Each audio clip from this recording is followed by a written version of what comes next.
Shalom, saudara-saudara yang terkasih, selamat pagi.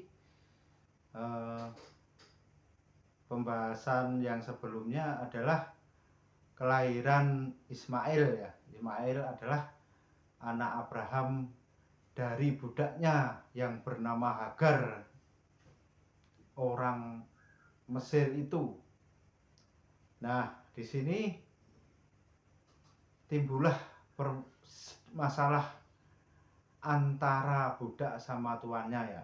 Di satu sisi ya budaknya tapi bisa memberikan keturunan untuk majikannya, di satu sisi Sarai sebagai tuan atau majikannya belum mempunyai keturunan. Nah, dari sinilah si Sarah itu bersikeras berdoa memohon pada Tuhan dan bahkan berpuasa ya untuk memenuhi keinginannya agar terwujud, karena dia sebagai seorang perempuan yang normal tentunya juga dia menginginkan seorang keturunannya. Dari sinilah timbul agak sedikit kesombongan dari Hagar dan agak sedikit menyindir bahwa dia adalah wanita mandul dan lain sebagainya. Dari sinilah si Sarah juga tidak putus asa, berdoa tak putus-putusnya untuk memohon kepada Tuhan agar diberikan keturunan. Nah, pada suatu hari, berjalannya dengan waktu, hari demi hari, lalu terwujudlah Sarah itu hamil. Lalu Abraham menamakannya Ishak, anak dari si Sarah ini ya. Nah, Abraham sangat menyayanginya sekali. Dan tradisi waktu itu ya, anak kandunglah yang berhak mendapatkan hak waris atau keberkatan dari orang tuanya, dan tidak mungkin Ismail yang akan mendapatkannya karena Ismail adalah anak dari budaknya. Lalu seiring berjalannya waktu, yang namanya anak kecil, mereka bermain saling bermain. Lalu si Sarah melihat mereka anak-anak itu pada bermain di halaman, lalu muncullah semacam kesenjangan ya, membedakan antara kasta, bisa dibilang kasta ya. Kalau dia bilang sama suaminya kalau anak kita itu nggak cocok, nggak pantas sekali bermain dengan anak si budak itu ya. Di sini tentunya Ismail yang dia maksudkan.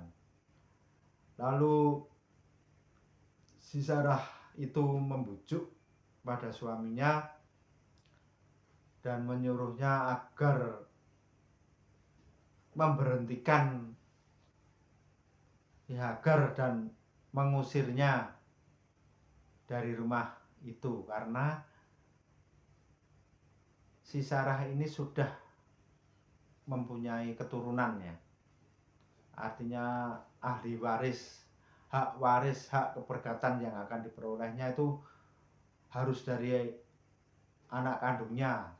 Meskipun Abraham sendiri juga sudah menganggap Ismail itu juga dan sayang terhadap Ismail itu, namun di sini kan tetap aja ada semacam perbedaan kan, karena yang namanya anak dari istri resminya itu yaitu Sarah, dan dengan berat hati pun si Abraham harus mengusir dan menyuruh Hagar itu untuk pergi dari rumahnya. Nah, waktu itu